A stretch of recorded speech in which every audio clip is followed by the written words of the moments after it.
Bangladesh, being a least developed country, LDC, had zero duty access. And they were able to capture 30 billion out of the $250 billion market of European Union in textiles alone.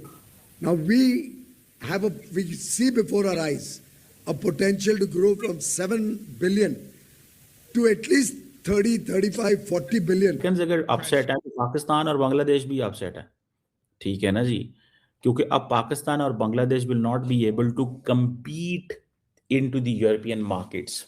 ये free trade agreement हमारे साथ तो नहीं है, तो Indian businessman export करेगा ना। हमें तो वो कहते थे ठीक है तुम्हारी दहशतगर्दी के हालात की वजह से ये सारा कुछ हो रहा है, तो ये जरा सुने। पाकिस्तान को जो एक बहुत प्रेफरेंशियल ट्रीटमेंट मिलता है GSP प्लस, वो यूरोपियन यूनियन के साथ है। वो जनवरी 2027 में एक नया रिव्यू होगा पाकिस्तान का, और पाकिस्तान में जो ह्यूमन राइट वायलेशंस, क्योंकि उसकी कंडीशंस है ना, जमहूरियत के हवाले से है, डेमोक्रेसी के, फ्रीडम ऑफ मीडिया के हवाले से।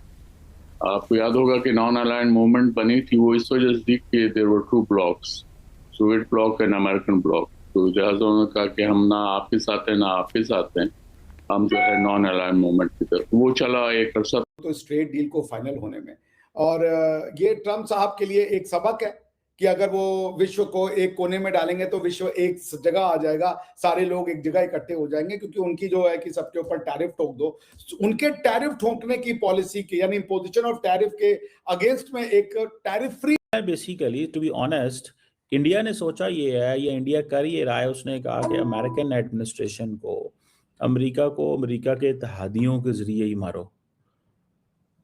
ये this is what they are saying, this is what they want. और at the same time interestingly, जो आपके लिए इंटरेस्टिंग होगी, कि इत्तेहादियों को भी क्योंकि टाइट किया गया था।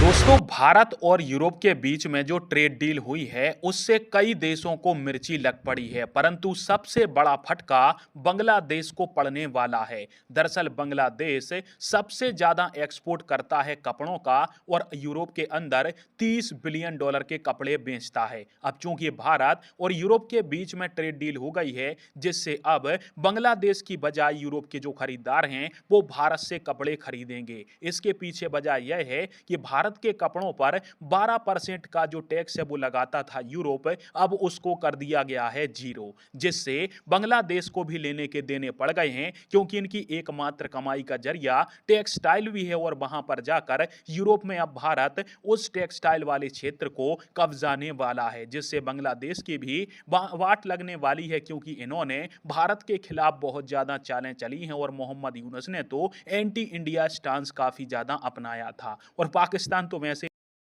small player, because Bangladesh, being a least developed country, LDC, had zero duty access, and they were able to capture 30 billion out of the $250 billion market of European Union in textiles alone. Now we see before our eyes a potential to grow from 7 billion to at least 30, 35, 40 billion very quickly, being an area of strength in India. Pakistan को जो एक बहुत preferential treatment मिलता है GSP plus, वो European union के साथ है। वो जनवरी 2027 में एक नया रिव्यू होगा पाकिस्तान का, और पाकिस्तान में जो ह्यूमन राइट वायलेशंस, क्योंकि उसकी कंडीशंस है ना, जमहूरियत के हवाले से है, डेमोक्रेसी के, फ्रीडम ऑफ मीडिया के हवाले से है, फ्रीडम ऑफ इंडिविजुअल्स के हवाले से है, और ये तमाम चीज़ें जो हैं उसमें शामिल हैं और कंसिडर होंगी। मतलब बात यह है कि अमेरिका के साथ आप खड़े हैं, अमेरिका ने लड़ाई कर ली है यूरोपियन यूनियन के साथ, ऐसा ही है ना। अब आपके पास चॉइस ये है कि जब जिस तरह अभी इंडिया को धमकी दी है ना, कनाडा को धमकी दी है, कनाडा गया चाइना, तो डोनाल्ड ट्रंप साहब ने धमकी दे दी कि जी अगर चाइना के साथ कनाडा कुछ करेगा तो हम उनके ऊपर टैरिफ डबल कर देंगे, and so on and so forth. So Pakistan के लिए ये जो मैं कह रहा हूँ ना, मुश्किलात में इजाफा होगा। ऑलरेडी ये जो ह्यूमन राइट्स वगैरह का इशू तो है, लेकिन उसके साथ साथ जब पाकिस्तान अगर थोड़ा सा भी यूरोपियन यूनियन के लिए कुछ ऐसे सॉफ्ट कॉर्नर पैदा करेगा तो अमेरिका की तरफ से धमकी आएगी, बिकॉज आपने टोटली अमेरिका के साथ अलाइन कर लिया। अब आपके पास चॉइस नहीं बची है। डोनाल्ड ट्रंप को समझने की ये जरूरत है कि डोनाल्ड ट्रंप और उनकी एडमिनिस्ट्रेशन किसी को आपस में ताल्लुकात अच्छे करने, अभी इंडिया ने अगर यूरोपियन यूनियन के साथ अच्छे ताल्लुकात किए तो अमेरिका, लेकिन अमेरिका हमारा सबसे बड़ा एक्सपोर्ट लगा लें तो बेसिकली तो ट्रम्प एडमिनिस्ट्रेशन जो है, दे वर थिंकिंग कि हमें ज़रा इनको सबक सिखाना है, लेकिन वो उल्टी गेम पड़ गई है। मुझे तो कम से कम ये लग रहा है, दिस इज़ एन उल्टी गेम। और उस उल्टी गेम में ये है कि ये मोदी साहब जो है ना, वो अच्छा एक बात बताऊं, ये कोई कमाल की बात नहीं है। इंडिया मार्केट ही इतनी बड़ी है that they have no choice, उनके पास कोई चॉइस ही नहीं है। इंडिया ने 97.5% ट्रेडेड वैल्यू के ऊपर जो जो टैरिफ कंसेशन दी है। यूरोपियन यूनियन ने 99.5% आइटम्स के ऊपर 99.5% आइटम्स जो एक्सपोर्ट होती थी रीजन को, उस पर 0 टैक्स लगा दिया। 99, जस्ट इमेजिन। अब मैं आपको यहां पे क्या समझाऊं और क्या एक्सप्लेन करूं। सो ये जो जिसको अमेरिकन कह रहे हैं कि ये डी डॉलराइजेशन की तरफ, सॉरी, हम डी ग्लोबलाइजेशन की तरफ जा रहे हैं, they are getting the best of the deals, they are getting best of the deals. और उनको ये चीजें जारी बात है अच्छी लग रही हैं। और सबसे बढ़ के द मोस्ट इंपॉर्टेंट फैक्ट है मोबिलिटी। जो मोबिलिटी है वो अब इंडियंस की बढ़ेगी वहां पे। अब मैं आपको बताऊं कि यहाँ पे सिर्फ ये बात नहीं है भैया, अब ये देख के जारी बात है वो कनेडियंस के मुंह में भी पानी आ गया, कनेडियंस के मुंह में भी पानी। ऑल डील कह रहे हैं तो आप इसकी सिग्निफिकेंस समझ सकती हैं।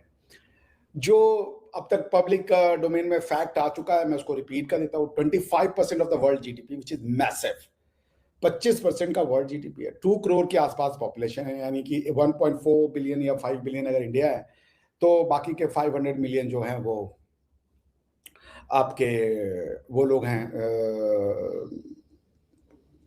यूरोपियंस। तो इसका सिग्निफिकेंस बहुत है। लेकिन मेरे हिसाब से इसका जो सबसे बड़ा सिग्निफिकेंस है ना, it resumes the rather restoration of world order. फिर से वो जो रूल बेस्ड वर्ल्ड ऑर्डर है, जो फिर से ये कि भाई ग्लोबलाइजेशन की तरफ जब विश्व जा चुका था तो उसको वापस से प्रोटेक्शनिज्म की तरफ लाना, ये कहीं से भी उचित नहीं था, जो कि ट्रम्प साहब की पॉलिसी थी। उसको नजर में रखते हुए जो उन्होंने डिसरप्शंस कॉज किए हैं इस पूरे के पूरे ट्रेड डील में, या इस पूरे के पूरे अपने 1 साल के राष्ट्रपति के काल में, उन्होंने लिटरली वर्ल्ड वॉर के प्री वर्ल्ड वॉर 2 एरा की याद दिलाती कि कैसे इंपीरियलिज्म काम करता था। वो किसी को रिस्पेक्ट देने को तैयार नहीं, चाहे वो इंटरनेशनल रूल हो, चाहे वो इंटरनेशनल